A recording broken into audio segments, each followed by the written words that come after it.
Down the ages past, Allah sent His messengers to deliver humankind from darkness to light.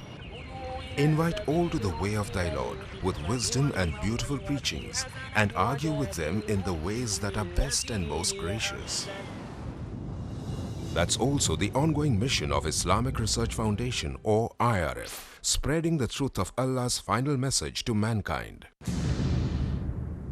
Founded in 1991, IRF today offers some of the best services and facilities in the world for presenting an understanding of Islam in an objective and scientific way. Its programs are primarily focused on correcting misconceptions and promoting understanding of Islam. IRF also imparts Dawah training to Da'is to aptly convey the message of Islam. IRF has one of the most modern studios producing programs presenting Islam, which are beamed regularly on many international TV channels in over 150 countries. Dr. Zakir Naik, President of IRF, reaching out across countries worldwide, from America to Europe to Africa to Asia to Australia, strives to clarify Islamic viewpoints. He dispels the many media myths and anti-Islamic prejudices propagated the world over by anti-Islamic forces. Dr. Zakir Naik is a medical doctor. He is acclaimed the world over for his spontaneous and convincing replies to questions posed by critics and skeptics during the question and answer sessions after his talks. He is also renowned for his verbatim quotes with references from major religious scriptures of the world.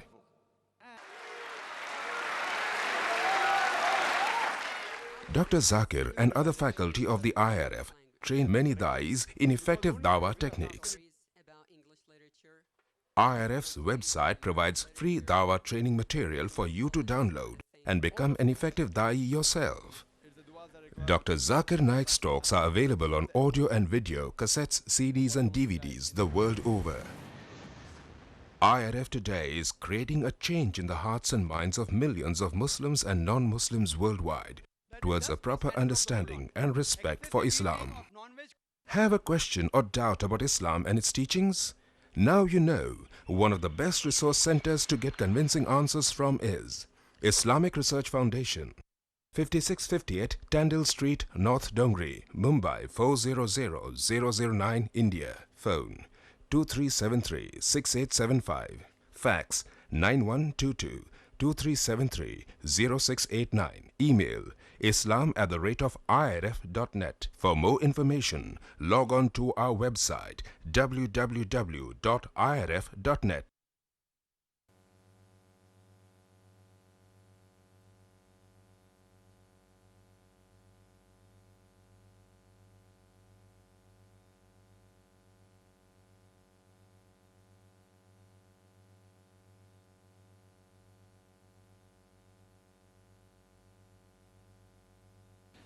In the name of God, most gracious, most merciful, Mr. Y.P. Trivedi, the chief guest of the evening, Mr. Rashmi Bhai Zaveri, Dr. Zakir Naik, Mr. Chaman Bhai Vora, Mr. Dhanraj Salecha, distinguished guests, ladies and gentlemen. Assalamu alaikum. May peace be on you. On behalf of the organizers, the Indian Vegetarian Congress, the Islamic Research Foundation, and the Rushdie Foundation, I welcome all of you today to this morning's unique program, a public dialogue on the topic, is non-vegetarian food permitted or prohibited for a human being? It is being held in a spirit of friendship and understanding each other's viewpoints. I, Dr. Mohammed Naik, am the coordinator for this dialogue. Hence, I occupy a neutral position. It is my onerous duty to ensure a fair and proper conduct of this meeting. Therefore, I would request both our speakers as well as the audience to maintain due decorum for a healthy and lively debate, as well as a dialogue. Now we would have the past president of the Indian Vegetarian Congress, Mr. Jayantilal R. Doshi, welcoming and introducing the chief guest of the evening, Mr. Y.P. Trivedi. Mr. Jayantilal Doshi.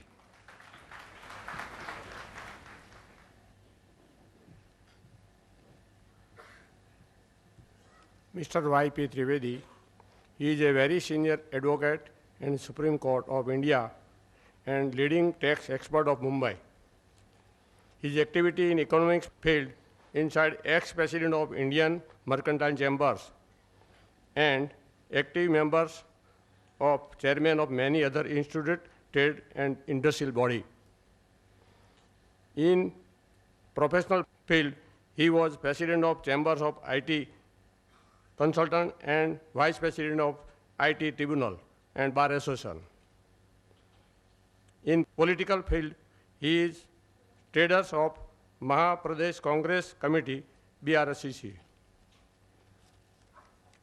He is also chairman and director of many public limited company, Reliance and Dana Bank. In education field, he was location of master's degree in Lower and Bombay University. He regularly continues article of various in different papers and journalists. He has addressed a member of senior and meeting of Rotary, Lions Club, etc., and Air India and Doordarshan, etc. Thank you.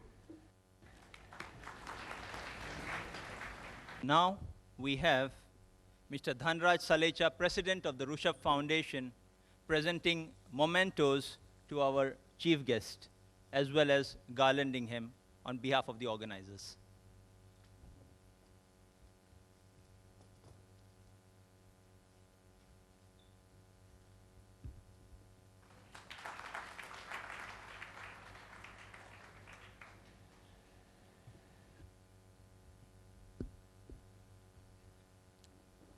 Now we have our chief guest, Mr. Y.P. Trivedi, addressing our audience collected here today.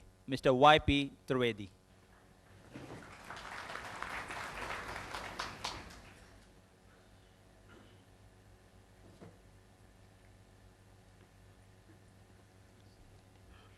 Dr. Zakir Naik, Mr. Rashmi Zaveri, Dr. Mohammad Naik, Dr. Dhanraj Salecha, Chimanlal Vora, and friends. Before I give my introductory speech, I have been told, and I think I would like to repeat and say with great firmness that one of the greatest friend and the greatest enemy of our civilization is the cellular phone.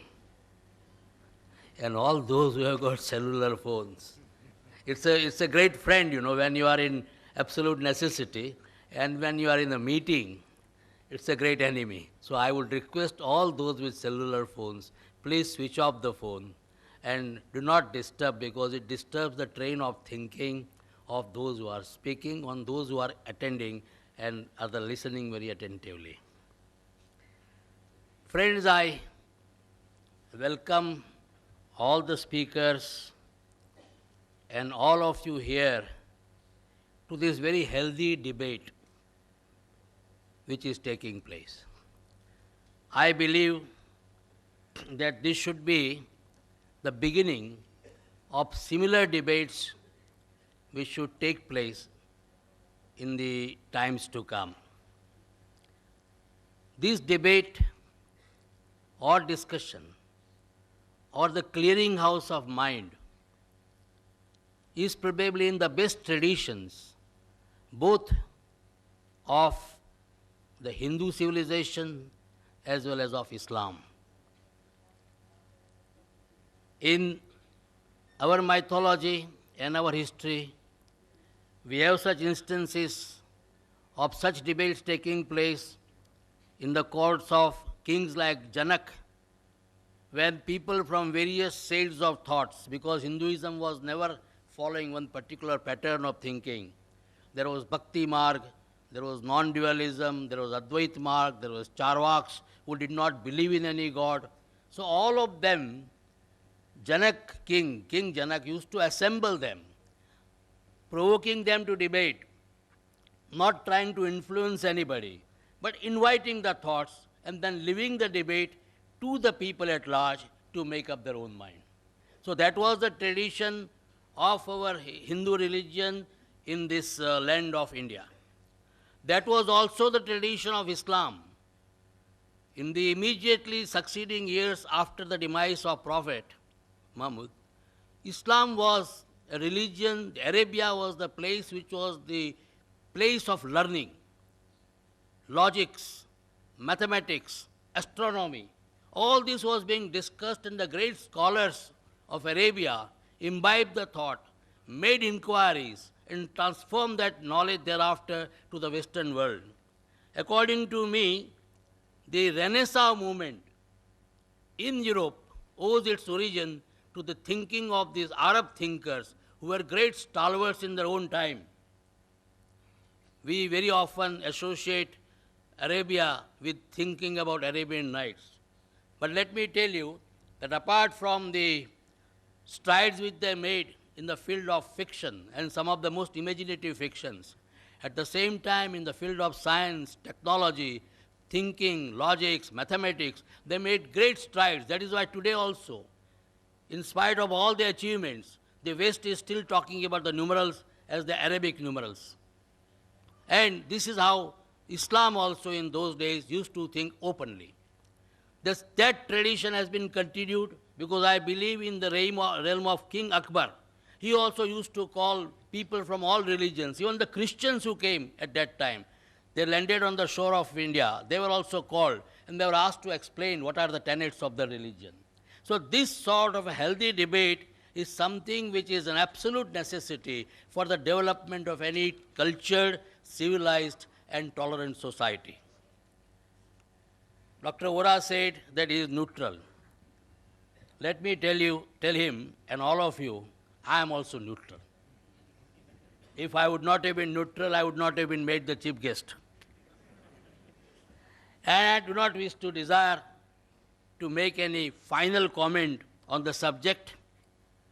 But one school of thought I would like to narrate here, which I read at some place, that all those animals in nature who are grass eaters, the animals which are thriving on leaves, they have got bovine teeth.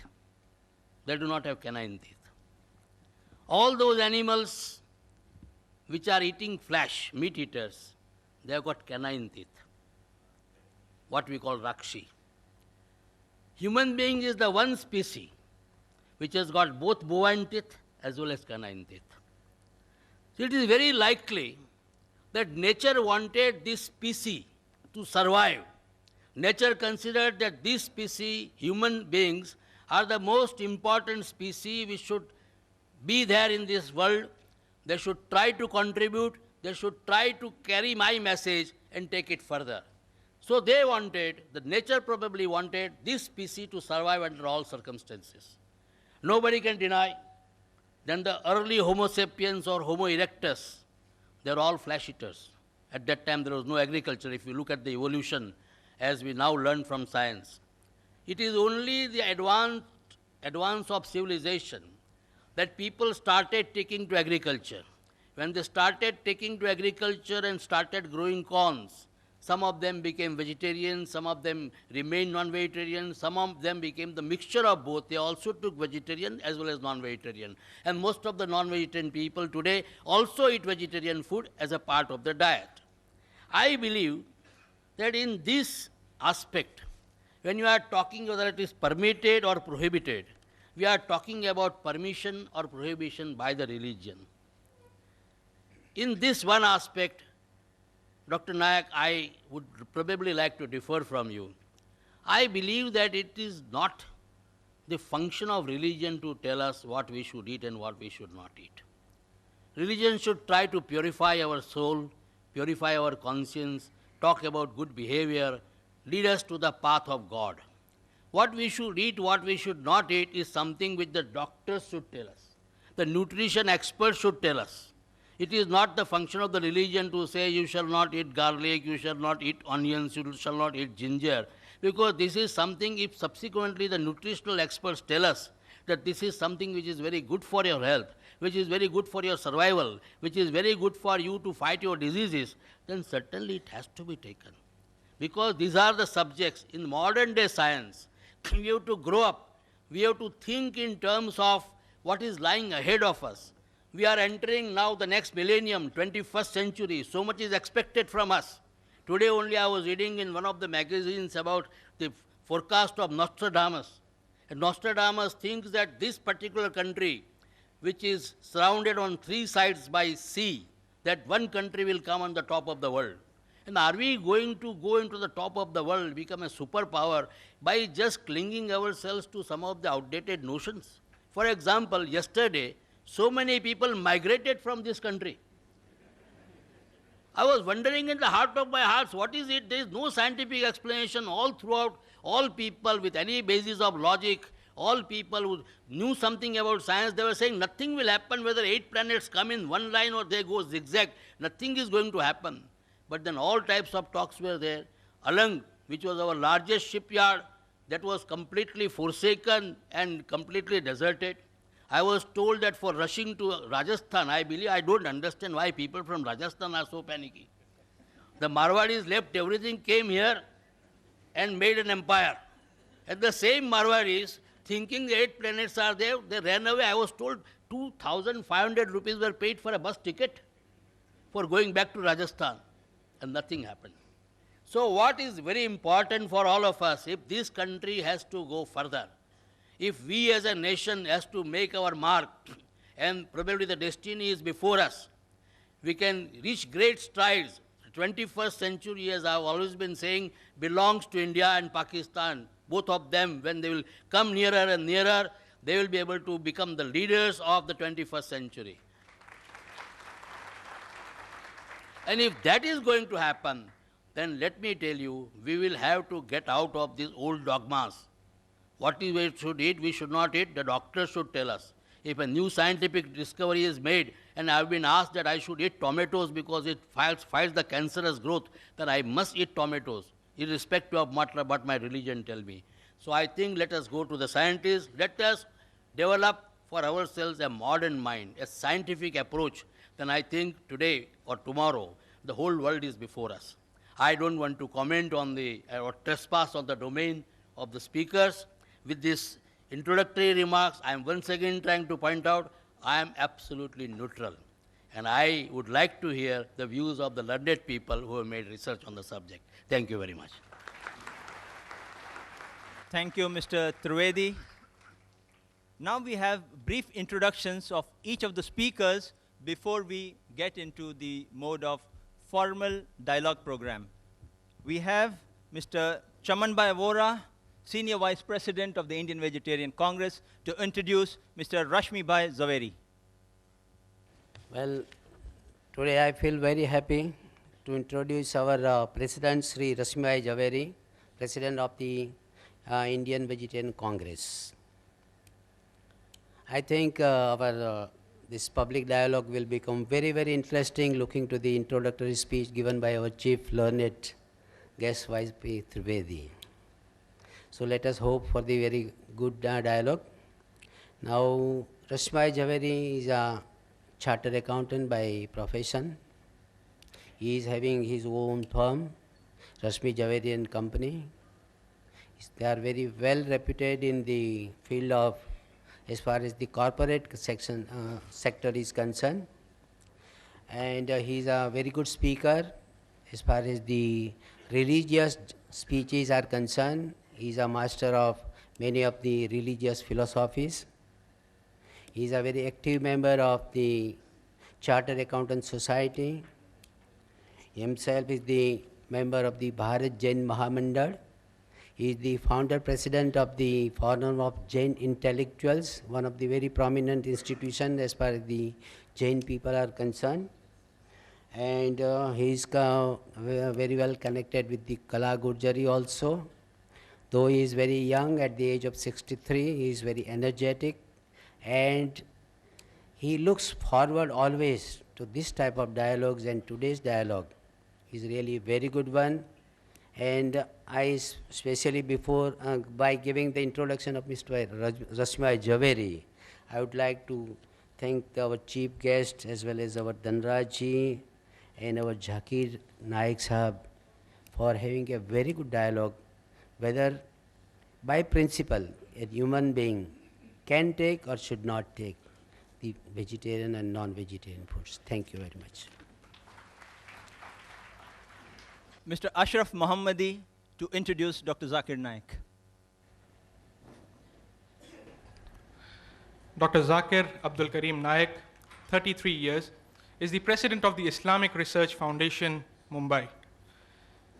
Though a medical doctor by professional training, he is renowned as a dynamic international orator on Islam and comparative religion. Dr. Zakir removes misconceptions about Islam on the basis of Quran, Hadith, and religious scriptures of various other religions. He also uses reason, logic, and modern scientific facts to remove the misconceptions about Islam. He is popular for his critical analysis and convincing answers to challenging questions posed by audiences after his public talks. In the last 3 years itself, he has delivered more than 300 public talks worldwide. Dr. Zakir also appears on various international TV and satellite TV channels throughout the world. He has also participated in various symposia and such dialogues with prominent personalities of various faiths.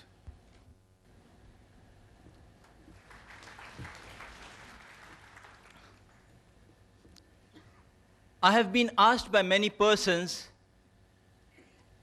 why are we having this dialogue, this topic, these speakers only? I hereby clarify. Mr. Dhanraj Salecha, president of Rushev Foundation, once visited the Islamic Research Foundation office about 1.5 months ago. He presented the Islamic Research Foundation kindly with a set of literature favoring vegetarianism. These included quotations from major world religions, which included quotations also from the Quran and sayings of Prophet Muhammad, peace be upon him, which according to him indicate that non-vegetarian food is prohibited for human beings. After some discussions, Mr. Salecha proposed that a public dialogue be held at Patkar Hall between Mr. Rashmi Bhai Zaveri, President of the Indian Vegetarian Congress, and Dr. Zakir Naik, President of Islamic Research Foundation, on the topic, is non-vegetarian food permitted or prohibited for a human being? This would, in turn, enable the audience at large to know the different viewpoints of both the speakers and form their own judgment. Both the speakers agreed to the same. Just about 5 days back, that is this Tuesday, I met Mr. Zaveri, and he requested that both the speakers in their talk refrain from speaking on other religions except their own.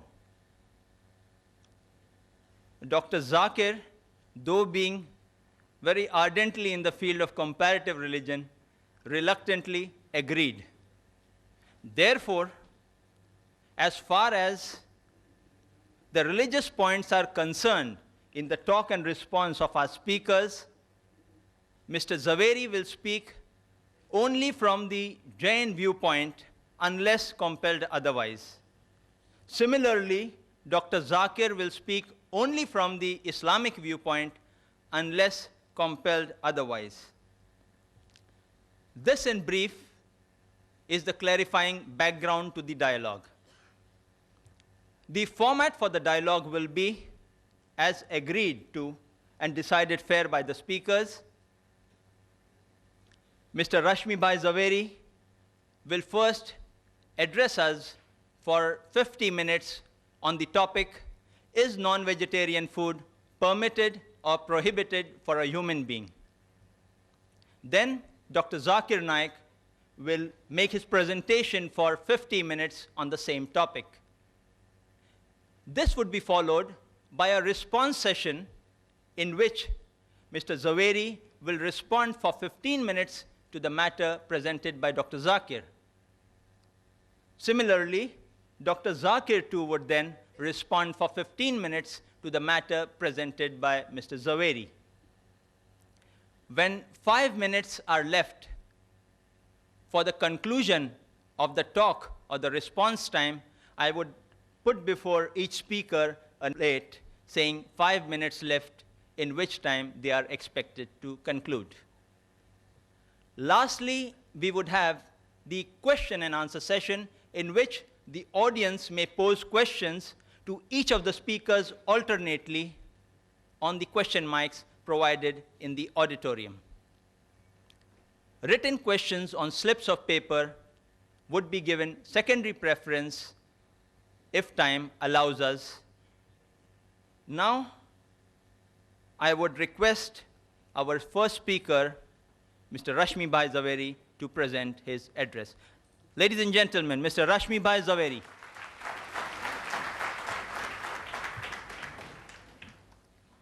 Before I start my talk, I am really very happy that this atmosphere of brotherhood, it has really moved me. And I will request Dr. Zakir Naik to come forward and let's have a Gale Lag Ja scene.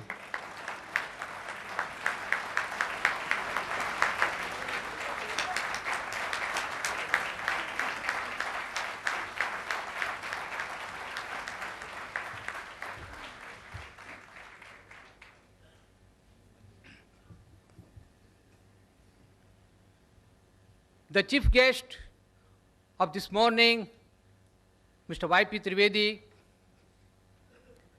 President of Rushabh Corporation, Sri Dhanraj Salecha, the learned speaker, Dr. Zakir Naik, the expert commentator and the coordinator, Dr. Mohammad Naik, Vice President of IBC, Sri Chaman Bhai Vora, other dignitaries on and off the dais, my friends, brothers and sisters. First of all, I must acknowledge the dedication, the sincerity with which all the three organizations, particularly Islam Research Foundation, has taken pains in arranging this lecture. I don't mind and I don't hesitate in saying the entire credit goes to IRF.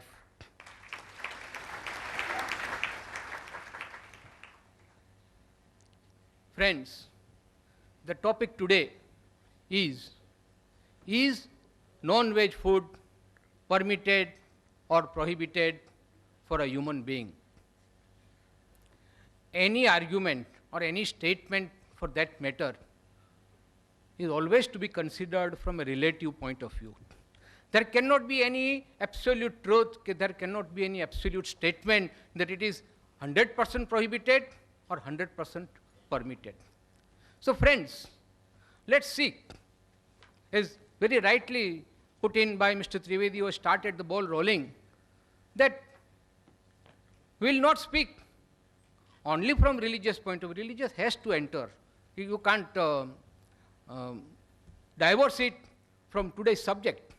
But I would like to speak on this topic, that non-veg food is prohibited for human being from various angles. For example, geographical reason, historical reason, moral, ethical and religious reason, economical, environmental and ecological reasons, natural reasons and psychological reasons, and above all, medical reasons.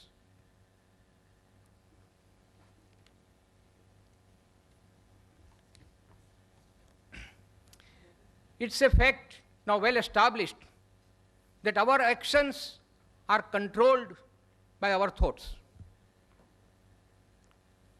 What we think, we act. And our thoughts are controlled by our diet. As we eat, so we behave. And that's why the topic is very important, that we should choose our diet in such a way that our thinking is positive. The word positive will include everything. And believe me, friends, not only all the religions, but the medical science has now proved that the food that we take, it definitely influences our thinking, and so our behavior. Friends, there was a time when there was no alternative available, as Mr. Trivedi rightly put. There were places on this world, and there are even now places where there is no availability of vegetation. It is simply not possible because of the extreme circumstances. But now the world has progressed so much that there is a very advanced system of transportation which is available to us. And any type of commodity, including food, can be transported from one part of the globe to another without any problem. Now that when we have got alternatives, we have to think about this, which alternative is better from all the angles that which I have described earlier. And that's why, friends, I am now coming to my topic proper, that non-veg food is not permitted now at this point of time, not only for India, but for other countries of the world also. First of all, I will say that all Indian philosophies have stated that we should not harm any living being, not only the living beings that we can see, but also those living beings which we cannot see, which are in air, fire, water, etc. But always there is a limit. It's very difficult for a human being to refrain from total ahimsa, total hinsa or violence because of his needs. So that is why Lord Mahavir stated that at least you limit the essential killings, but absolutely no killing for your own selfish motive or for your own needs of hunger, etc. And that is why under Jainism and most of the Indian philosophies, non-veg food is totally prohibited. Now this is a religious aspect. I will not go very deep into it. But the psychological aspect, the effect that non-veg food has on our thoughts and deeds, that is the most important part. The learned authors, I will not now quote the names of the books and authors because that will take time. But I have got all the authorities with me. It is said that veg diet reduces needless suffering in the world and also preserves our ecosystem. See, when I talk about alternative, you look here, or you look at the wild animals who stay in jungle. Those who are carnivorous, they will restrict themselves to meat eating only. But those animals which are herbivorous, they will never go for meat eating. Only human being is such, because of some false notions, I will say. It is the human being has been both a carnivorous and herbivorous. As I said, if alternative is available, why should we go for unnecessary killing? The basic principle underlying this theory is non-violence, love, and compassion for animals, birds, fish, etc. Because flesh food falls in not essential category, while vegetarian food comes under essential category. Psychologically also, cruelty, instant impulses, urges, basic animal instincts, impatience are all the necessary consequences of flesh food. By eating animal flesh, man will ingest all the animal instincts, the 4 basic animal instincts of food, fear, possessiveness, and reproduction. These are there in man, I don't say no, but they are the basic instincts. We have got a reasoning mind. We can rise above these basic instincts. We can control our impulses and urges and become, then only we can become super animals or super beings. Otherwise, human being and animals, there is no difference at all. But man has additional quality called reasoning mind, which is blunted by the influence of flesh food, and man becomes more like animal. The scientific reason for this is that flesh is an integral part of animal body. It is full of tamasic value. There are 3 types of values: tamasic, rajasic, and sattvic. Tamasic, in short, is the brutal sense or brutal instincts of animal. A man becomes more like an animal. He is callous, he is cruel, he is ignorant if he is eating the food that is the part of the bodies of the dead animals. The crime rate is higher. Aggression is the natural consequences of flesh food. It distorts the thinking and reasoning. It is not only a problem by itself, but it creates many other problems like increase in crimes, cruelty, etc. The virtues like compassion, sharing, self-control are obliterated by the impact of flesh food. If we insist on treating animals more brutally, then our behavior will also become less human and more brutal.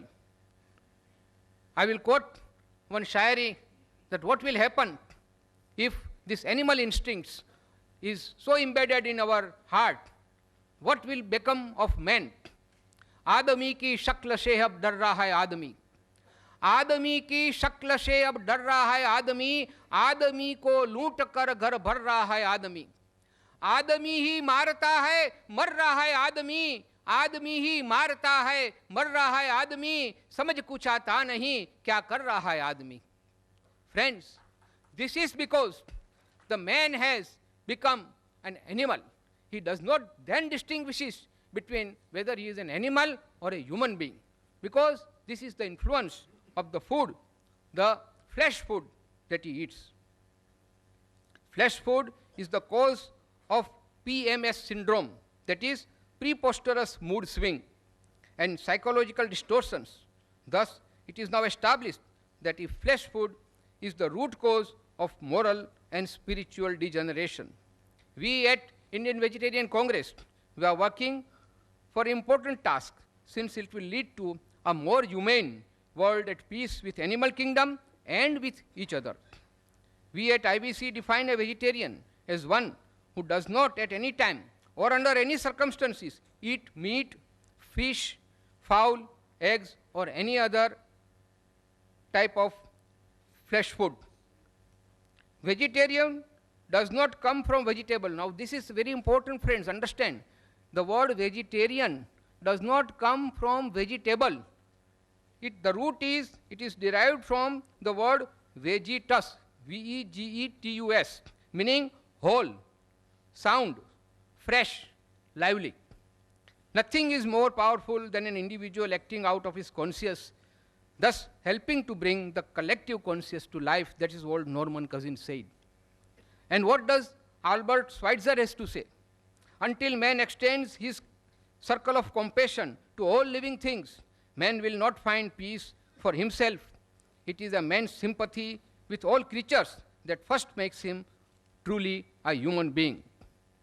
Now, friends, I will go next to the most important topic, and that is the medical viewpoint.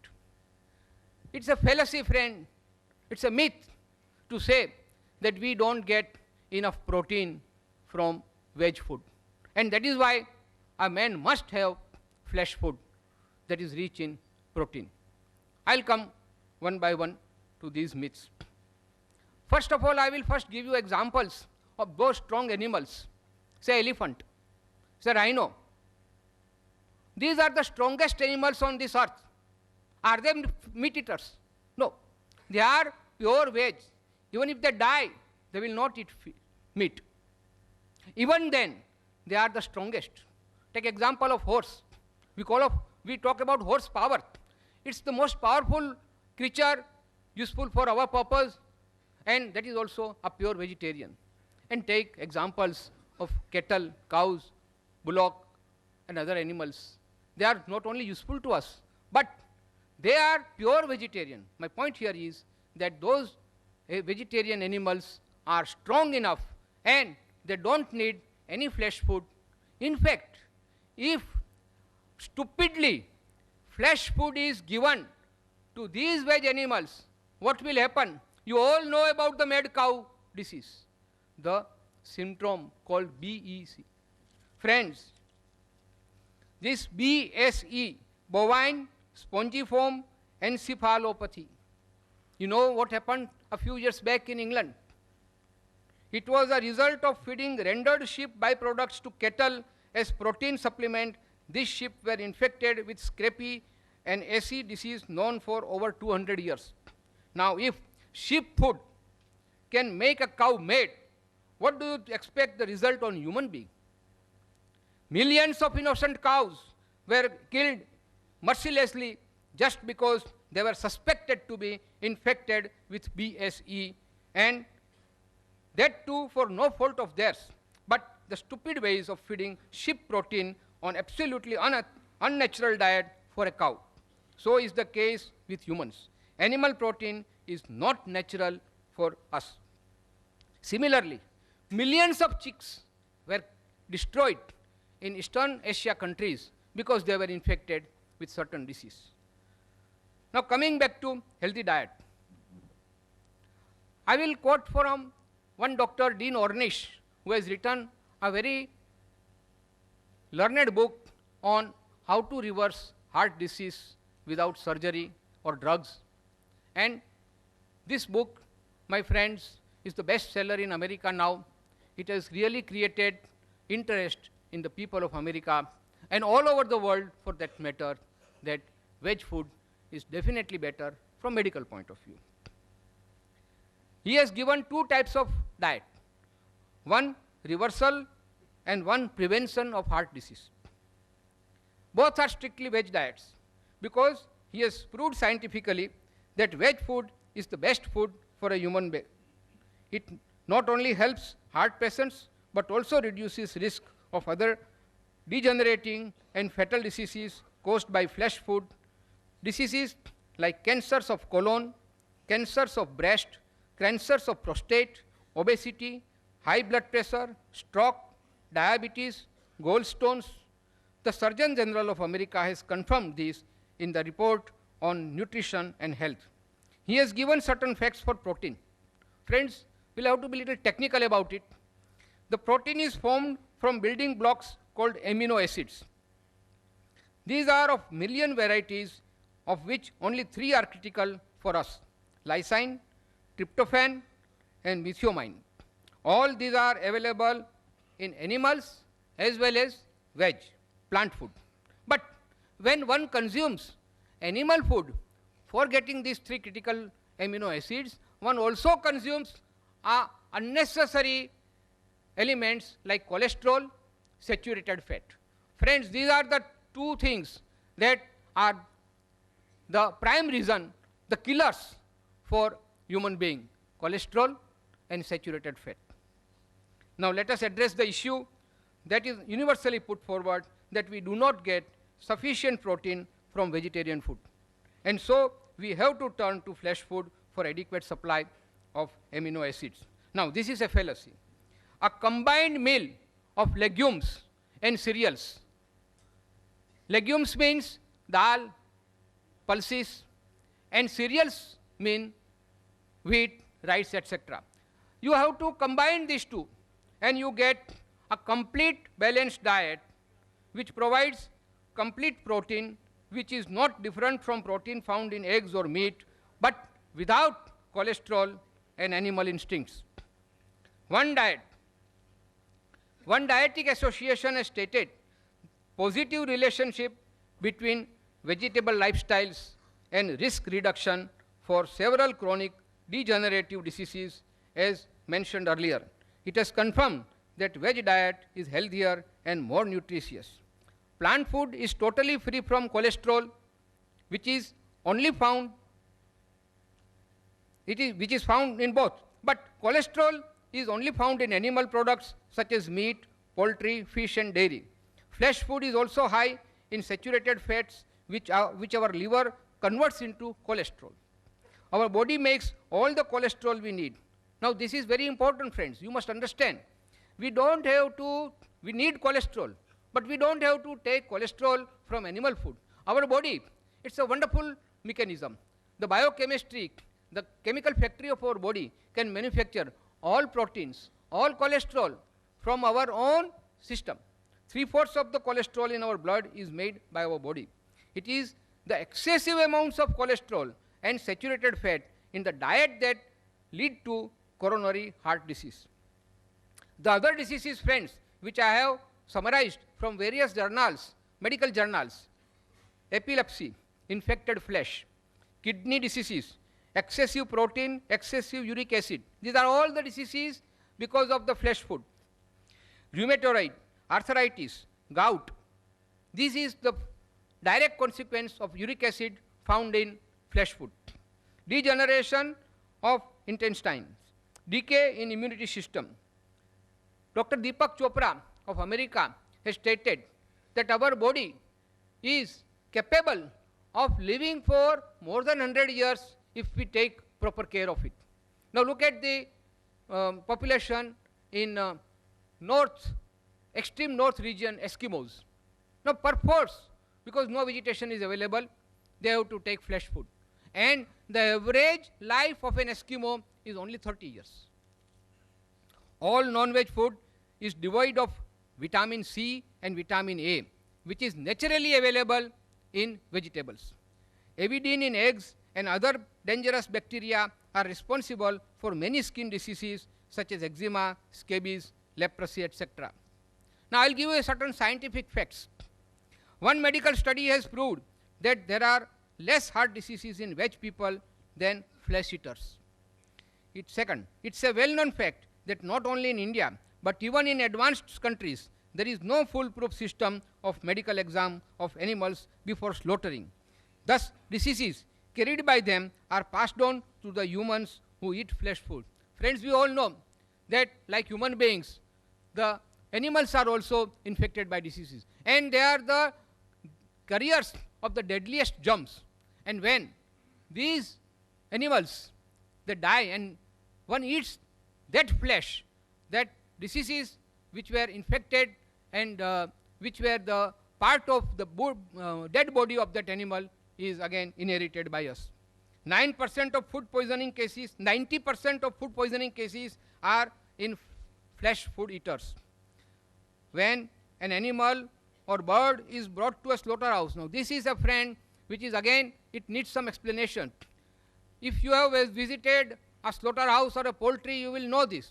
When the animals are brought to the slaughterhouse, and when they know that they are going to be slaughtered, the pain, the agony, the anguish that runs in the system, it gives rise to adrenaline, the hormones, which mixes with the blood and into the flesh.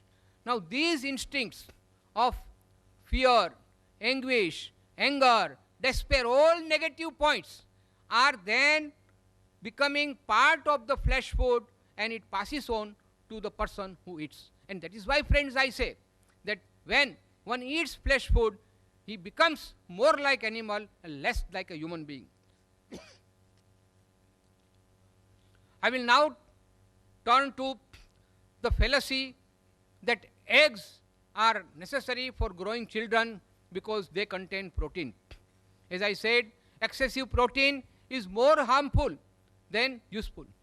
And the protein that we find in pulses, in cereals, is much more richer and natural than the protein, the excessive protein we find in animal food. Now I'll give you the example of egg. Each egg weighs about 100 grams and has 170 calories. It contains 13.6% of protein, as against that any dal or pulse will contain 24% of protein, much more than the egg, of same weight, 100 grams. Egg will contain 13.3% saturated fat, while there is no saturated fat or very little of 1% in cereals and pulses. 450 to 500 milligram of cholesterol is contained in egg, one egg. Amino acid called methionine, which destroys vitamin B. Large quantity of sodium salt. All these are part of the egg.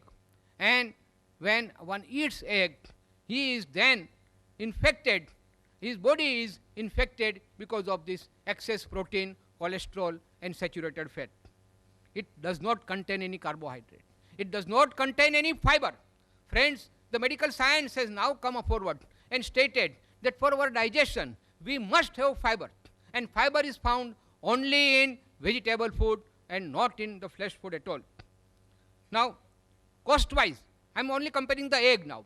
Cost-wise, for 1 gram of protein, the cost of egg is 4 to 5 times more than the pulses, wheat or soya bean. Cost of 100 calories, it is almost 10 times the costlier than the pulses. Thus, pulses, wheat, etc. are not only cheaper, but they provide other important nutritions like vitamins, minerals, fiber, etc. Now let's take a look at the poultry farming. Now they call it poultry farming. It's a totally misnomer. I tell you, sir, it is a poultry factory. The way in which the birds are stored there, they have to climb upon one another to eat or drink because there is not sufficient space. Even the poultry people, they say that this is our factory and these are our merchandise. They are goods, nothing but our products. We are not concerned whether they are living beings or not. They are totally devoid of any compassion, any karuna, and that is why these things are also reflected in the birds. The birds are stored like commodities. They are fed unnatural food and administered drugs which are harmful for humans only to speed up their metabolism so that they can produce more eggs. The poultry people are only interested in making profit. And the result of this, they die premature death. It affects physical as well as mental health, intellectual and emotional growth. Egg is poison for children. Egg begin to rot immediately unless they are put in deep fridge. But when they are marketed, they are prone to decay and disease faster. Vegetable egg is again a myth. It's a fallacy. No egg can be a vegetable egg. It's an animal product only. It is definitely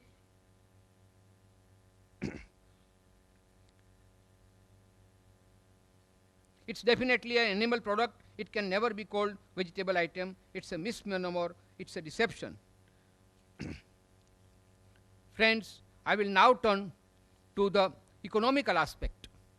Now, these also I have studied from various journals, medical science, and more important from the statistics department of the government of India and government of America, the UK government, etc. But I will not, that's why, give you the citations during my talk, but I will give you the summary. UK. The survey has stated the land required to produce the fodders to feed the animals to obtain flesh food is 14 times more than that required for vegetable diet to feed men directly. Because what happens? First you grow fodder, you feed it to the animals, and then you kill the animals for flesh food, and that is how you get your flesh food. But if the same land is used for agriculture, for pulses and cereals, that same piece of land can support many more families, and here only few families can be supported by using this land for pasture. I have been given one statistics. 10 square acres of land can support 10 heads of human beings or 10 heads of cattle for the whole year. But 10 heads of cattle for meat cannot support even one single person throughout the year. Natural grass or pasture can and grain crop both genetically belong to grass family. You see, once the crop is harvested, what we have is hashish or stalks. These are again the source of, excellent source of biochemical fertilizer or manure. Look how many crores of rupees of our foreign exchange we are wasting on artificial fertilizer and chemical fertilizer, which we all know is extremely harmful to us. But because we are not able to get the natural manure which we can get from cattle and animals, we are destroying them, foolishly destroying them for our own food. But we are not considering the fact that the manure that these animals produce are much more economical, much more healthier, and much more useful to our country. It's now well-known fact that 16 kilogram of food grain are required to be fed to one animal for forming 1 kilogram of meat. Thus, by feeding animals reared for slaughter, the country is deprived of vital food grains which can feed many, many more people. So, not only for growing food, but also for pasture and for manure, we require land. The human oncogene work done by Professor Wilbing from Massachusetts, it has stated that to obtain 1 calorie of animal flesh, 7 vegetable calories have to be spent. Then the study further shows that the land needed to graze one average animal can sustain 5 average families. Friends, I will not burden you with facts and figures, but the summary of all this is that it is very economical to feed people on veg diet rather than on flesh food. Now let's take the other point of view of economy, ecology, environment, slaughterhouses, etc. Production of animal flesh food require more land, more water, more food grains for feeding animals meant for slaughtering. Now this will again destroy or rather disturb the balance of our ecology and environment. Because the resources are always limited, we have to make best use of that. Either we grow crops or we rear animals for slaughtering. And look at the way the slaughterhouses work, how they are maintained. It's simply a hygienic horror. The conditions are appalling and totally unsanitary all over the world. Yesterday only on internet I got a report from foreign countries, advanced countries of America and France, that the conditions of slaughterhouses there also, it is reported, are totally unsanitary. I got a copy of white papers from Government Accountability Project of America, fighting filth on the kill floor, a matter of life and death for America's families. Slaughtering of animals, meat processing plants, and finally most unhygienic ways of transport and sale of flesh food has made flesh food totally unfit for human consumption. And do not think for a moment that imported, packaged, nicely packaged meat or canned meat is totally hygienic. No, my dear friends, that is also coming from those slaughterhouses where all these things which I have stated of medical science will apply. Not only that, they add certain preservatives, certain chemicals, certain additives which will keep the meat fresh. Environmental consciousness in India and abroad has now driven many people to vegetarianism. Environment-friendly veg foods are now available. The craze now in all over the world is to go for environmental friendly veg food because it is considered friendly and healthy. The green factories or glass houses are now exporting plant food, including fruits, to those countries which cannot grow them because of climate. The modern transportation system has given a much better alternative for food choice. In fact, for developing nations like India, government and NGOs should give more emphasis on larger production of more exports of plant food, which will serve the economic development of our country. Now look at the pollution. The pollution caused by legal and illegal slaughterhouses is terrific. The discharge of effluents from even so-called modern abattoirs is in the open and exposed to elements and public gaze. The carcasses of animals, the flow of blood, the horrible stench, etc. will add to the pollution. Ecological balance. Utility of animal world for human welfare cannot be overemphasized. Both are interdependent. Cows, sheep, fish, frogs, etc. are much more useful to us alive than dead.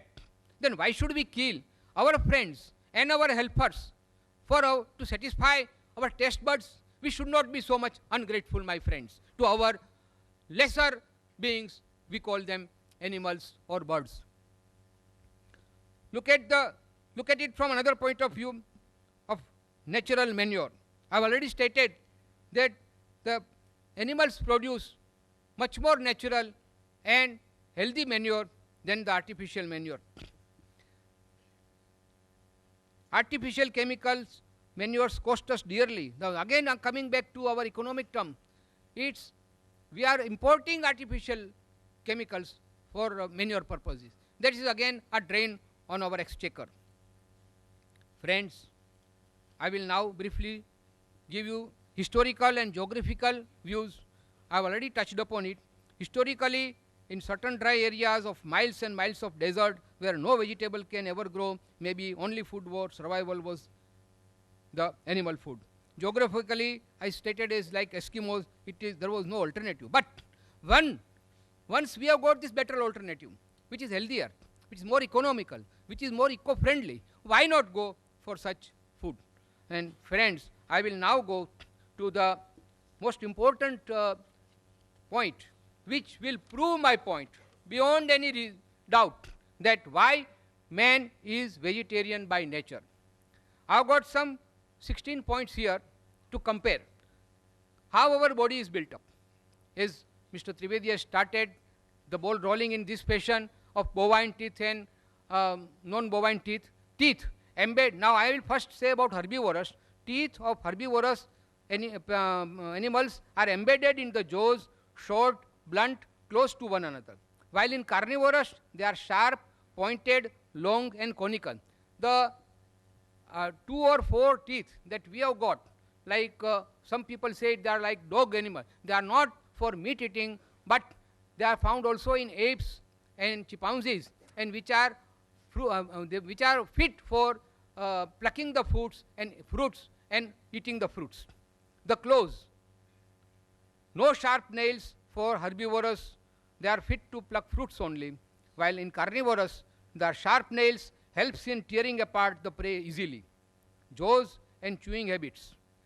Jaws of herbivorous will move up and down, left and right, that is in all directions. They swallow their food after chewing, while the carnivorous, the lower jaw moves upwards and downwards only. They swallow their food without mastication. Now friends, you go on comparing this. I will only say herbivorous and carnivorous. It is for you enlightened friends to see how our human body and parts of our human body will fit, whether it will fit with herbivorous animals or with carnivorous animals.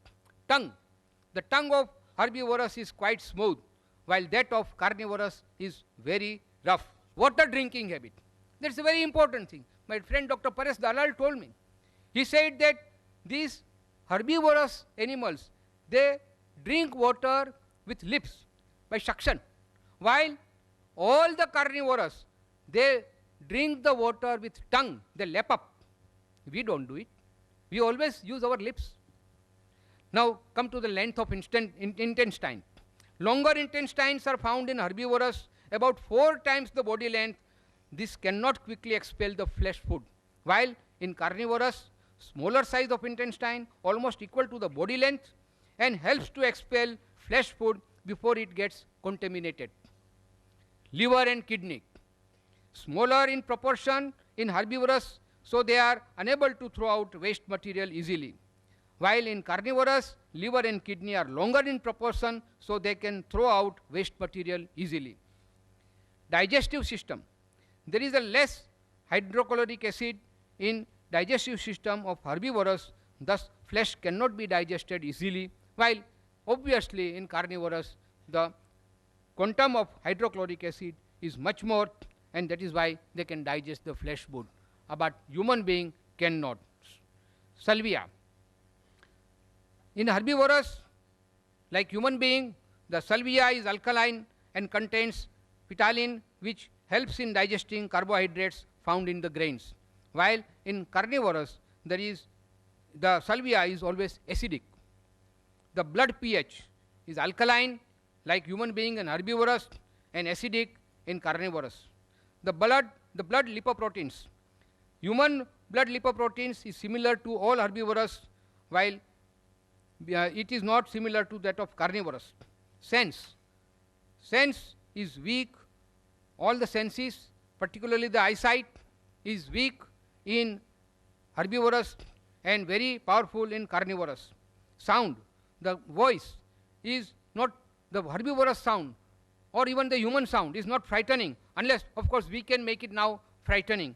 But by nature, the sound of all herbivorous is mild, while that of carnivorous like lions and tigers is very coarse and frightening. And lastly, infants.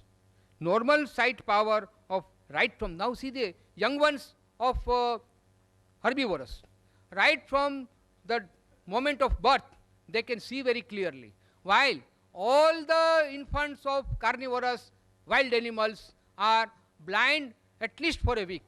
Now friends, it is for you to justify whether man fits by nature in this category of herbivorous, grain eaters, or in the category of carnivorous, the flesh eaters.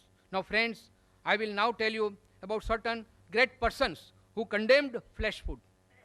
Looking at the world's history, we find that all great scholars, philosophers, scientists like Einstein, artists like Leonardo da Vinci, poets like Milton, Pope, Shelley, and writers like George Bernard Shaw, and religious leaders, of course, of the world.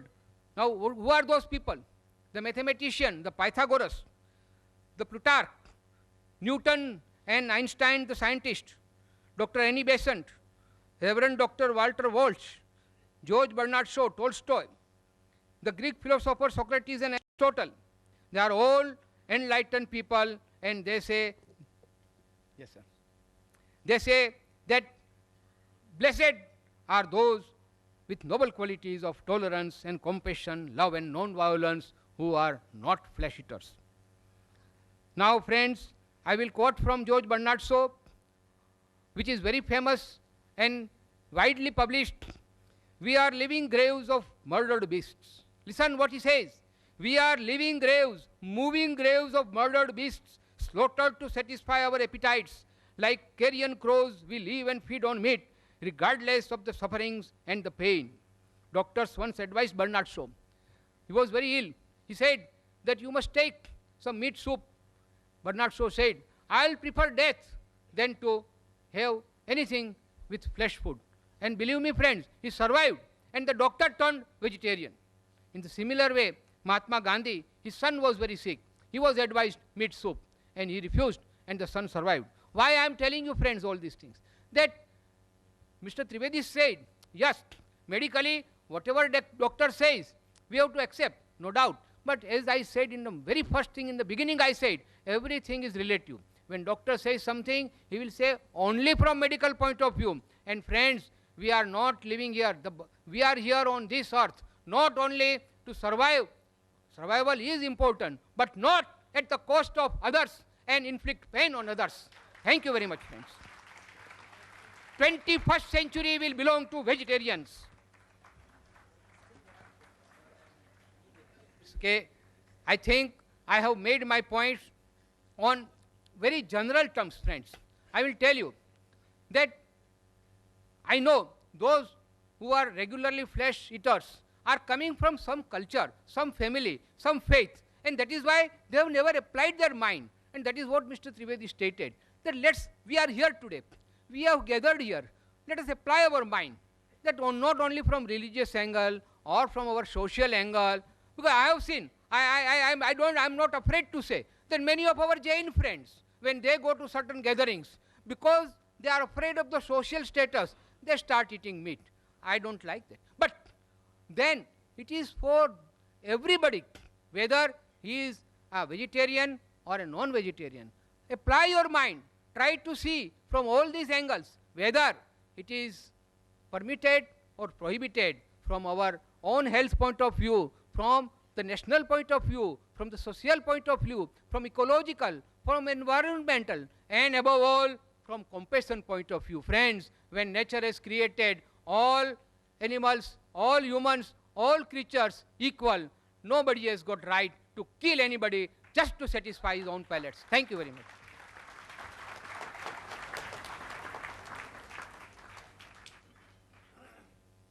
Ladies and gentlemen, Dr. Zakir Naik to present his talk.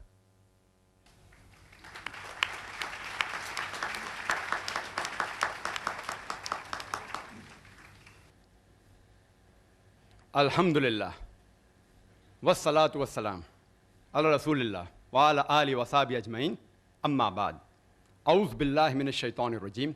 Bismillahir rahmanir rahim. Ya ayyuhal lazina amanu. Awfu bil uqud. Uhillat lakum bahimatul anam. Illa ma yutla alaykum. Bismillahir rahmanir rahim. Rabbi shrah li sadri. Wa yassir li amri. Wahlul 'uqdatam min lisani yafqahu qawli.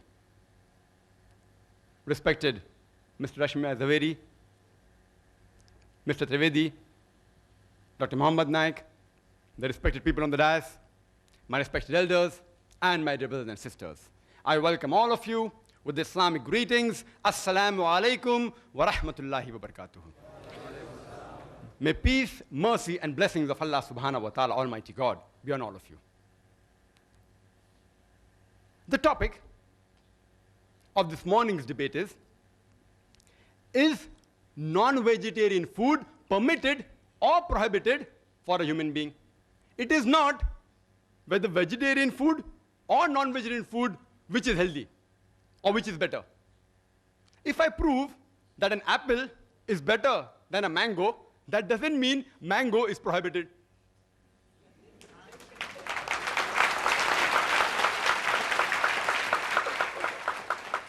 This statement is sufficient to end the dialogue for me, but I have to reply. Non-vegetarian, by definition, means a person who has food of animal origin. It does not mean a person who does not have vegetarian food. It does not mean a person who does not have vegetables and fruits. Let it be very clear to all of you. A more technical and a scientific word is an omnivorous diet. A person who has many types of food, especially foods of plant and animal origin. Vegetarian, as Mr. Rashmi very rightly said, it doesn't come from the word vegetables. It comes from vegetas, which means full of breath, full of life. He didn't give a better explanation. You can talk about it. And he didn't speak. There are various types of vegetarian. We have fructarian, who only eat fruits and nuts. Then we have the vegans, who don't have any animal products. We have lacto-vegetarian, what I believe Mr. Rashmi Zaveri is. They have milk.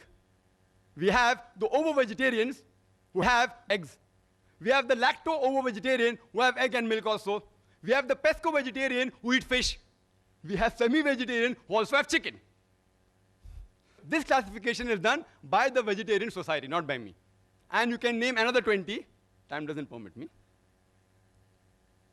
I would like to state a quotation by Dr. William T. Jarvis. Dr. William T. Jarvis, he is the advisor to the American Council of Science and Health, ACSH. And he's also the professor of public health and preventive medicine in the Loma Linda University. And he's also the founder and the president of the National Council Against Health Frauds. And he's the co-editor of the book, The Health Robbers, a closer look at quackery in America. Most of the quotations are from America. And according to him, he classifies vegetarian based on the behavioral standpoint into two categories: pragmatic vegetarian and ideological vegetarian. A pragmatic vegetarian chooses his diets on objective health reasons. He is more reasonable in his approach rather than emotional. The ideological vegetarian, on the other hand, he chooses his diet based on a principle, which is based on an ideology. He's more emotional rather than reasonable. And Dr. William T. Jarvis says, one can spot an ideological vegetarian by his exaggerations of the benefits of vegetarianism. And you could see that in the talk which preceded my talk. Exaggeration of benefits of vegetarianism and the lack of skepticism and the overlooking of the fact that extreme vegetarianism can lead to potential health risks. He says that the ideological vegetarian, he pretends to be like a scientist, but he's more like a lawyer than like a scientist. And you could see that in the talk by the learned speaker. More like a lawyer than like a scientist. They gather data and information selectively against the information which is against the ideology. This may be good for a debate like the one we are having, but not for engendering scientific understanding. Dr. William T. Jarvis says that ideological vegetarianism is filled with hypotheses. It is filled with extremism from which even scientists and doctors are not immune.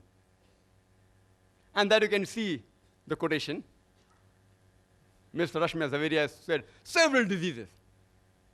And it's possible for me to refute each and every, but if time permits. He's talking about science, but the approach was not scientific. All can be prevented very well.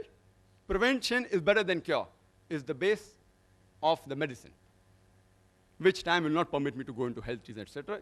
In the rebuttal, if time permits, I'll try and cover most of the other aspects. And health, I will try and cover in the rebuttal.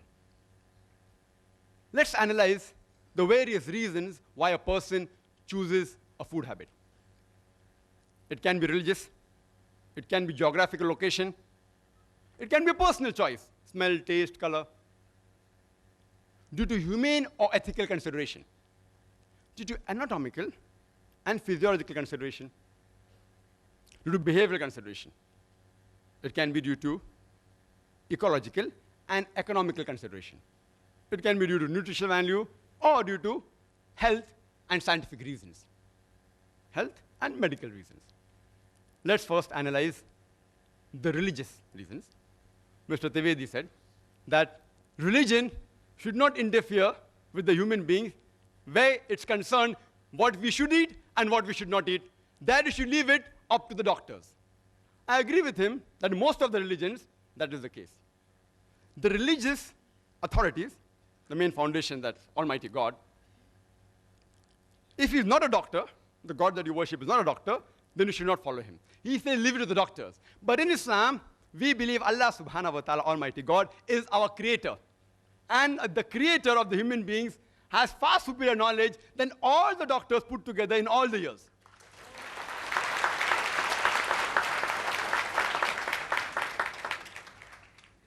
And you can find the statements as Mr. Ashmi Zaveri said, all from doctors. He's quoting from these books, which I think is available for sale outside, all these books. I will touch on some of these points, all out of which many are fictitious. Fictitious don't exist at all. Some are irrelevant, some are untested, and some are truths which are half-baked truths. I would like to make one point crystal clear, that while I prove undoubtedly that non-veg food should be permitted for the human beings, I do not have the slightest intention to hurt the feelings of any vegetarians. And while I prove logically and scientifically that non-veg food is permitted, and if someone feels hurt, his sentiments are hurt, I apologize in advance. I sincerely apologize. My intention is not to hurt anybody's feeling, but I have to reply to the presentation of the earlier speaker. As far as Islam is concerned, it is not compulsory for a human being to have non-veg. A Muslim can be a very good Muslim even by being a pure vegetarian. But when our Creator, Almighty God Allah subhanahu wa ta'ala, gives us permission to have non-veg, why should we not have it? And I started my talk by giving a quotation from the glorious Quran, from Surah Ma'idah, chapter number 5, verse number 1, which says, Ya ayyuhal lazina amanu, O you believe, awfu bil uqud, uhillat lakum bahimatul anam, illa ma yutla alaykum. Fulfill all your obligations, and lawful for you for food are all four-footed animals with the exceptions named. Quran further says in Surah Nahl, chapter number 16, verse number 5, that cattle has been created by God for you. In it are various benefits. You derive warmth, and of the meat you can eat. The same message is repeated in Surah Mu'minun, chapter 23, verse 21, that you can have the meat of the cattle. Let's analyze the geographical reasons and the surrounding environment. And as we know, it influences a person's food habit. Like people living in the coastal region, the Konknis, they have more fish. People living in South India, they have more rice. People living in the deserts, where there's scarcity of vegetation, people mainly survive on the flesh of animals.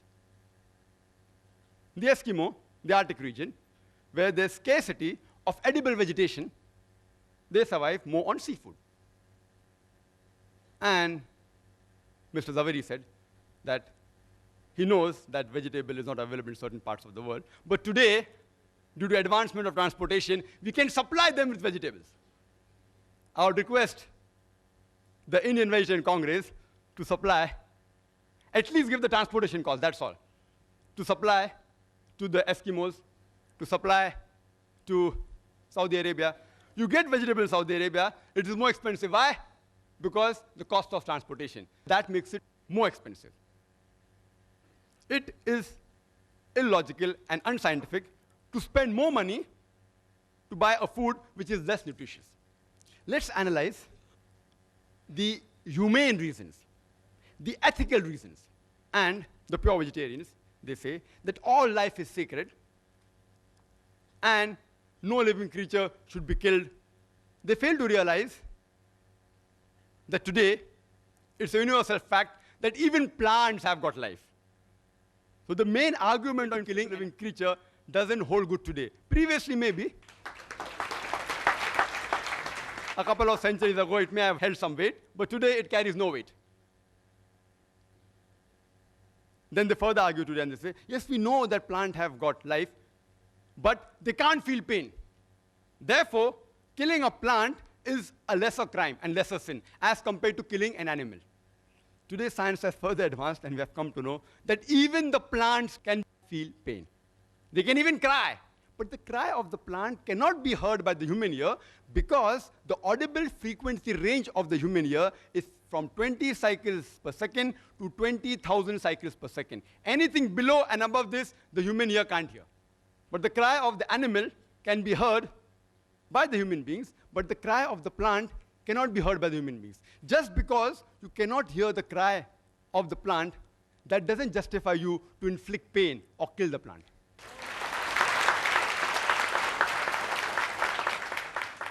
There was an ideological vegetarian who had a discussion with me and told me that, Brother Zakir, I know that plants have life, they feel pain, but plants, they have got about 2 senses less as compared to the animals.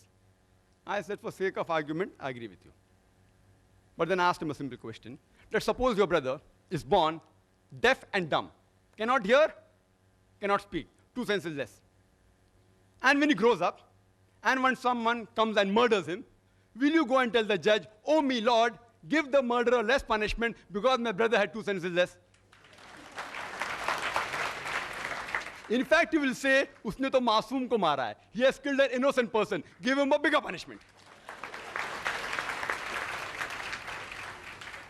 And further, if you analyze that in Islam, as far as living creatures are concerned, there are 2 types, broadly classified 2 types. Human beings who are living creatures and non-human being living creatures. As far as killing the human beings are concerned, Quran says in Surah Ma'idah, chapter number 5, verse number 32, that if any person, if anyone, kills any human being, unless it be for murder or for spreading mischief in the land, it is as though he has killed the whole of humanity. And if anyone saves any human being, it is as though he has saved the whole nation. If any person kills any human being, Muslim or non-Muslim, unless it be for murder or for creating mischief, Quran says he has killed the whole of humanity. If you save any human being, you have saved the whole of humanity. As far as non-human being living creatures are concerned, no human being should harm them unnecessarily, should not kill them unnecessarily for sports or for fun or for target practice. But if it is for your security and for your safety, you can stop them, you can even kill them. Or if you want for lawful food, but not just for fun and frolic or for hunting.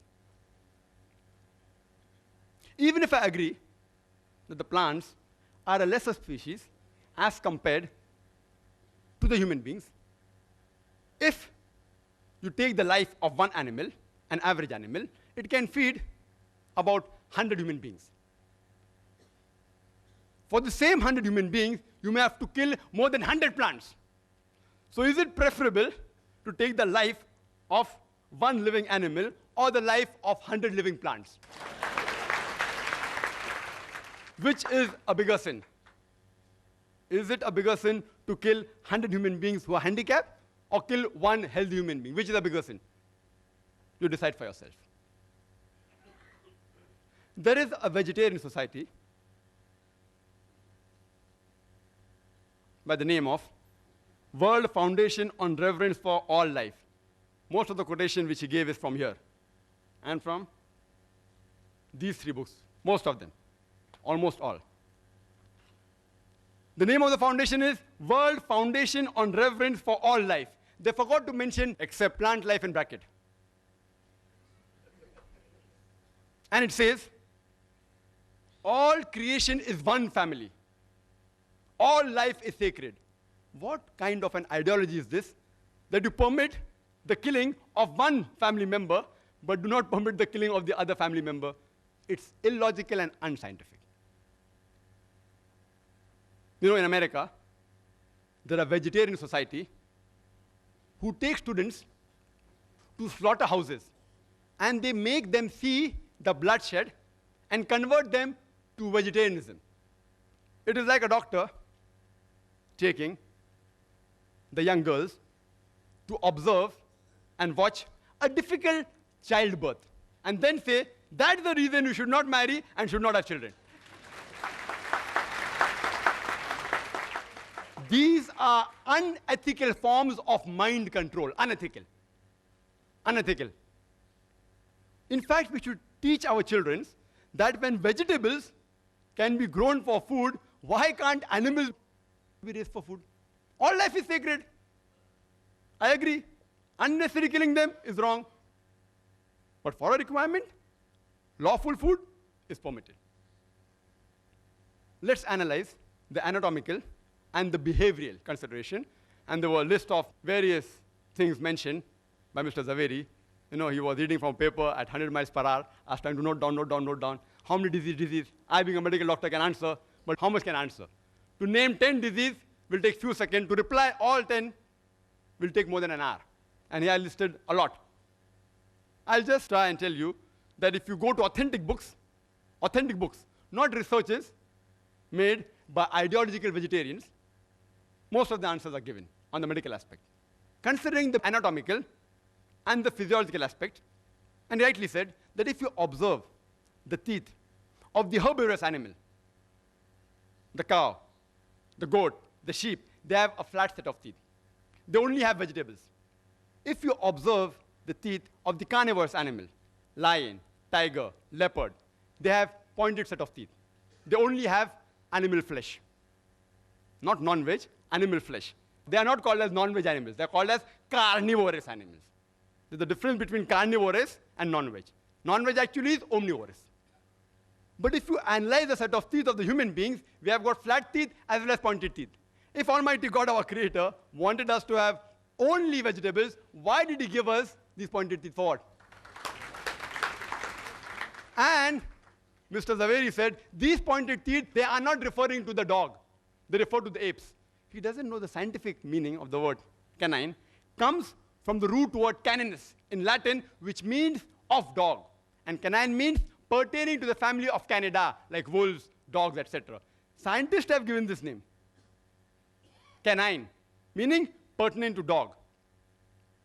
And he said, it doesn't look like the teeth of dogs. It refers to teeth of apes and monkeys. I believe in agreeing with the argument and proving my point, then you disprove him. It's easy. Even if I agree it is the teeth like the monkeys, do you know monkeys also have non-veg? They have the lice.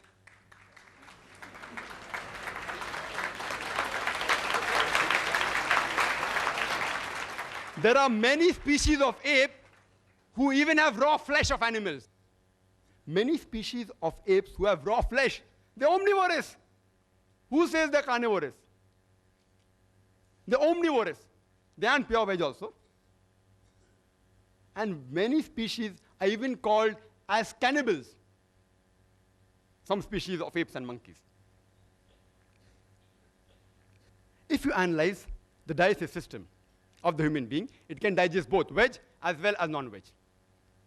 If Almighty God wanted us to have only vegetables, why did He give us a digestive system which can digest both veg as well as non-veg? And Mr. Zaveri said that we cannot have raw flesh. I agree with him, most human beings cannot have raw flesh. In the same way, most of the human beings cannot have raw vegetables, raw vegetarian diet, like raw wheat, raw rice. Can you have it? Raw moong, raw drumstick. Can you have? You'll get indigestion. So what is the argument? No, you have to cook them. I know as a medical doctor that raw wheat, raw rice, raw drumstick, if you have, you'll have problems. You can't digest them. So you have to cook them. Similarly with the flesh, we non-vegetarians, we cook them for easy digestion. But yet, there are certain human beings who even have raw meat. He gave the name of Eskimos. He didn't tell the root word meaning. The root word meaning of Eskimo, it literally means eaters of raw flesh. So there are human beings who even have raw meat. They are conditioned.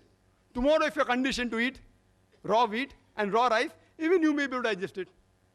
But most human beings cannot digest certain raw vegetables. That doesn't mean you should not have rice, you should not have wheat, that you should not have drumsticks. There are, in the herbivorous animal, an enzyme known as cellulase enzyme. And every vegetable has cellulase. And this cellulase enzyme helps in digesting the vegetables. We human beings, we don't have cellulase enzymes. Therefore, the vegetables we eat, the cellulose part remains undigested, and we call them as fibers. It's undigested.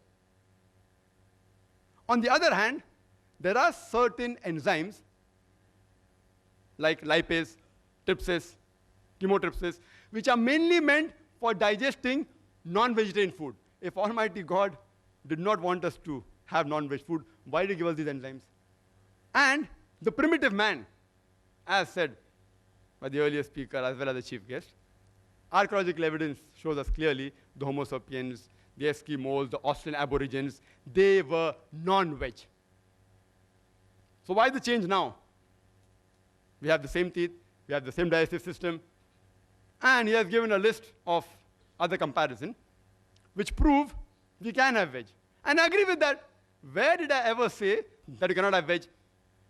A non-veg is a person who has the food of the animal products as well as vegetarian food. It's an omnivorous diet. He said that the liver and the kidney in carnivorous animal is large. In the human beings, it is small like the herbivorous because the animals have raw meat. Therefore, they have to remove the toxin on a higher level. We do it by cooking the food. Therefore, God gave us a small kidney and a small liver, which is sufficient to digest both cooked non-veg and also vegetables. Similarly, with all the arguments, HCl, it's not very acidic. Why? Because we don't require it. If we don't require it, why should God unnecessarily give it to us? Same with saliva, same with the pH of the blood, same with the lipoprotein. All the arguments are that because they have raw flesh, therefore they require it. We don't require it, so why should God give us? Yes, it's required for digesting veg food and cooked non-veg food. He said carnivorous animals, they lick. And the herbivorous animals, they sip. We human beings, we do both. We do both. When we drink, while we drink, we sip. When we have ice cream, what do? We lick. We lick also, and we sip also, depending upon what is the food we are eating. Even the tea we can lick, not that we can't lick. But why do we waste time? It will take more time. Similar with all the arguments he's given about the teeth being closed. Because we also have vegetables. If God would have asked us not to have vegetables, then maybe the teeth were far apart.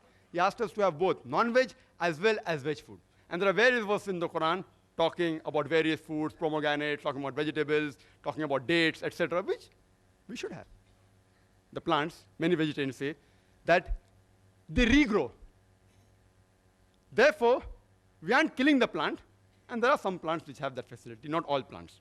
There are various, which we cut, it regrows. So if this is the only argument, that because it regrows, you can have veg food, you know, if you cut the tail of the lizard, it regrows. Will you have the tail of the lizard? It's a delicacy. There are human beings, the Australian Aborigines, they relish the lizard. Will you have the tail of the lizard? And the answer will be no. You know what I'm doing now? I'm behaving like a lawyer. I'm feeling ashamed to answer all these things, but I have to do, because it is also a debate. I had come here so that we understand better and have a friendly understanding of each other, but I have to behave like a lawyer also, besides being logical and scientific, because the arguments put forth, anyone who has general knowledge can reply. But because people don't have general knowledge, many people aren't aware. That's why these arguments may satisfy many people. And all these arguments are given in the books, which are distributed. Meat Eating, 100 Facts by Nemi Chand, distributed by Jain Organization, also by the Indian Vegetarian Congress. This is a book given to me by Mr. Zaveri. 100 Facts about egg, vegetarian or non-vegetarian. Each and every argument can be disproved. Certain things I know that non-veg causes diseases which can be prevented. Let's analyze the behavioral consideration. He gave certain arguments. The food we eat has an effect on our behavior. I agree with him to a certain level. The food we eat has an effect on our behavior. That's the reason we Muslims have the flesh of herbivorous animal, like goat, sheep, who are docile and peace-loving. We want to be peace-loving and docile. We don't have the meat of the carnivorous animal like lion, tiger, dog, pig, etc. And the Prophet clearly says all these animals are prohibited. We are peace-loving people. Therefore, we want to have animals which are peaceful. And countering argument, you all eat plants and you all behave like plants. That is suppression of the senses, a lower species. I know scientifically it is wrong. I'm only behaving like a lawyer. I feel ashamed to speak these points as a medical doctor. It's not true that you eat plants, you behave like plants. But the argument he has put forth, I'm giving a counter reply. You eat plants and you behave like plants, weak and suppressed, can't move properly. I'm sorry. I really apologize. I apologize. I have to reply to the arguments. I apologize if I've hurt the feeling of any vegetarian. It is not scientifically true. It's just an argument, a counter argument. Further, he gave the list of various peace-loving people like Mahatma Gandhi, and I respect Mahatma Gandhi because he has done certain good things for India and humanity. But if, because Mahatma Gandhi was peaceful, indicates that if you have veg food makes you peaceful, then today if you analyze the list of the Nobel Prize winners for peace, almost all, or most of them are non-vegetarian. Menachem Begin, non-veg. Yasser Arafat, non-veg. Anwar Sadat, non-veg. Mother Teresa, non-veg. Mother Teresa.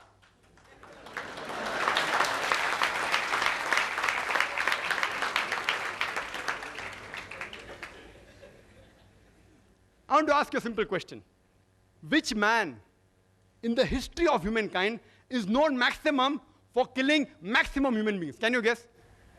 Hitler, Adolf Hitler.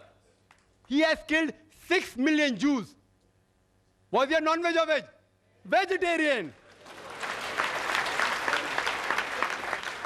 Anyhow, there are crusaders of vegetarians.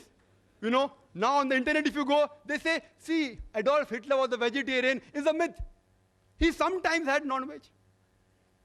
And the other side says that, you know, when he had gastric problems, that time he had vegetable foods only. To tell you frankly, on a scientific viewpoint, I do not consider the diet of Hitler to be responsible for him killing 6 million Jews. Neither am I telling, irrespective whether you are a vegetarian or non-vegetarian, I'm not interested in knowing, because I, being a doctor, I know it doesn't carry any weight. There were other factors which influenced him to take this drastic step, which is totally inhuman, not the diet. There are various researches done. There have been research in America on a group of students who were pure non-veg and on a group of students who were veg, pure veg. And they analyzed that the group of students who were non-veg, they were less violent and they were more social. But it's a research. It's not a scientific fact. I will never use this as an argument to prove that non-veg food makes you peaceful. No. I'm a doctor, more of a doctor, as well as lawyer were required because I'm in a debate. There are researches, but these researches aren't scientific facts. Most of the statements, what Mr. Rashmi Zaveri made, all were researches, not scientific facts. There is not a single authentic medical book which says that non-veg food in general should be prohibited. Not a single. All these are researches, like the research done by this person in America. Then they say that veg food makes a person intelligent. And he gave a list of great names. Albert Einstein, and Isaac Newton, etc., etc. If we analyze the list of the Nobel Prize winners in all these years, majority were non-veg, majority. And today, animal behavioral scientists, they say that the carnivorous animal should be more